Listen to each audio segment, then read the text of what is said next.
Ya, Assalamualaikum warahmatullahi wabarakatuh.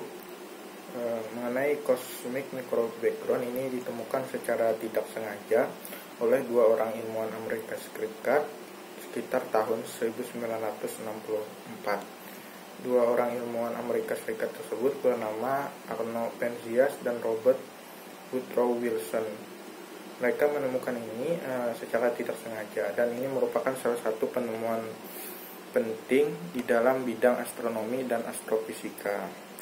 Nah, pada saat itu mereka berdua membangun sebuah radiometer untuk keperluan astronomi radio dan eksperimen mengenai komunikasi satelit di Bell Laboratories di Crawford Hill yang berada di kota New Jersey, Amerika.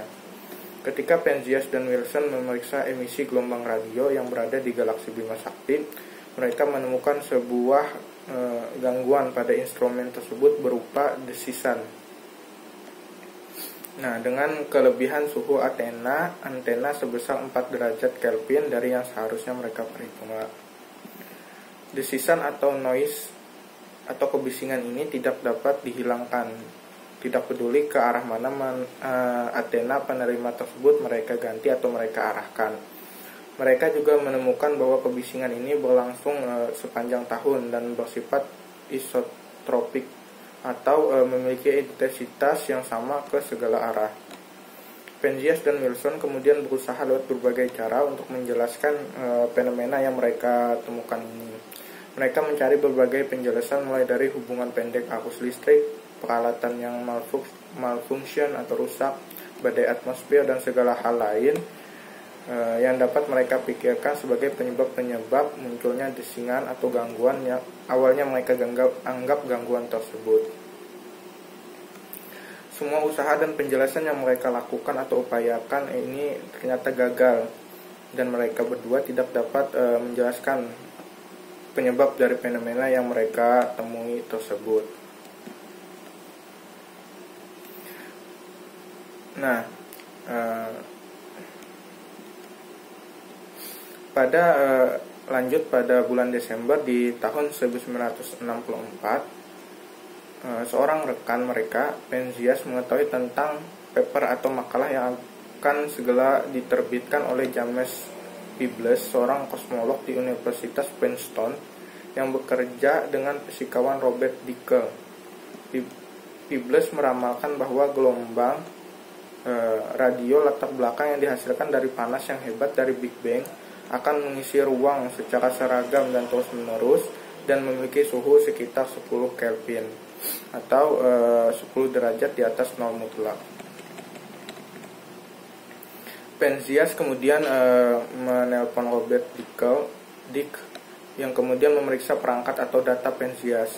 Dicke menegaskan bahwa kebisingan latar belakang yang mereka temui sebelumnya adalah radiasi yang tersisa dari asal mula alam semesta ini. Penzias dan Wilson kemudian mempresentasikan hasil dari temuan mereka, dan mereka memenangkan hadiah Nobel Fisika pada tahun 1978. Desisan latar belakang pada panjang gelombang mikro yang ditemukan Penzias dan Wilson ini kemudian dikenal sebagai radiasi latar gelombang mikrokosmik atau The Cosmic Microwave Background Radiation, atau yang disingkat menjadi CMB atau CMBR. Nah, apa yang ditemukan Penzias dan Wilson sebenarnya sudah diprediksi sejak tahun 1940 oleh George Gamow, Ralph Alpher, dan Robert Herman dari Universitas Johns Hopkins, dan sedang gencar-gencarnya diusahakan untuk dibuktikan oleh peneliti-peneliti dari Universitas Princeton di awal tahun 1960-an, termasuk Robert Dicke. Prediksi akan radiasi latar belakang kosmik ini didasarkan pada gagasan bahwa alam semesta awal setelah Big Bang pastilah sangat padat dan panas dan dipenuhi dengan radiasi termal berenergi tinggi.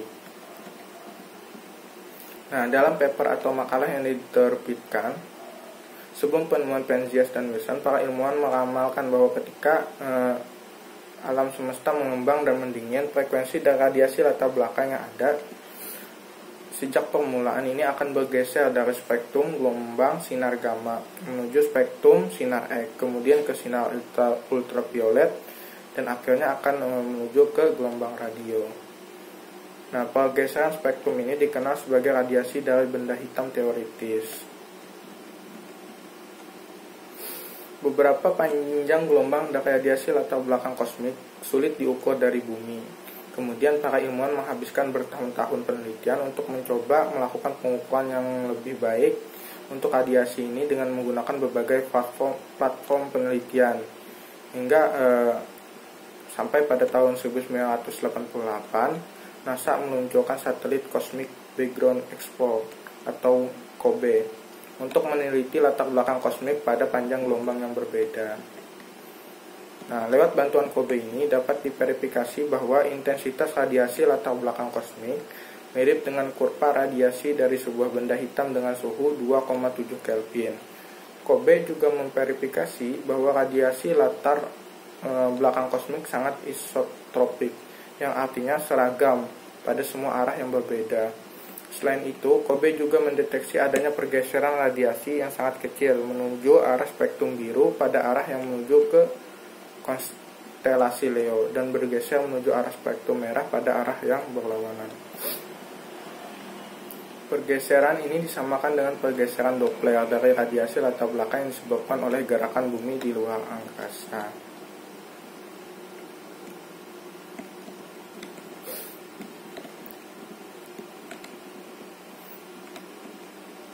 Nah, untuk lebih mudah dipahami, radiasi yang berlawanan dengan arah gerak bumi menempuh jalur lebih pendek dan lebih cepat sampai ke bumi, sehingga spektrum radiasi bergeser ke arah biru yang lebih panas, sedangkan radiasi yang searah dengan arah gerak bumi harus mengejar bumi sehingga jalurnya lebih panjang. Akibatnya radiasi latar belakang akan bergeser ke arah spektrum merah dengan panjang gelombang yang lebih panjang dan sedikit lebih dingin. Karena radiasi tidak dapat bergerak lebih cepat dari kecepatan cahaya, dan juga karena radiasi latar belakang kosmik datang dari jarak yang sangat jauh, maka radiasi latar belakang kosmik yang sekarang diamati dari bumi dipancarkan dari waktu yang sangat jauh di masa lalu, atau hampir sejak zaman awal alam semesta. Foton atau partikel cahaya yang sekarang diterima di bumi sebagai radiasi latar belakang kosmik ini belum berinteraksi dengan materi apapun sejak alam semesta baru berusia sekitar 100.000 tahun, atau sekitar 13 atau 14 miliar tahun yang lalu, yaitu ketika alam semesta masih berukuran kurang lebih 1/1000 dari ukurannya yang sekarang. Nah, jadi kesimpulannya adalah radiasi latar gelombang mikrokosmik atau cosmic microwave background ini mewakili potret tertua tentang bagaimana alam semesta ini ketika masih terlihat muda. Mungkin itu saja penjelasan mengenai cosmic microwave background. Kurang dan lebihnya mohon maaf. Wassalamualaikum warahmatullahi wabarakatuh.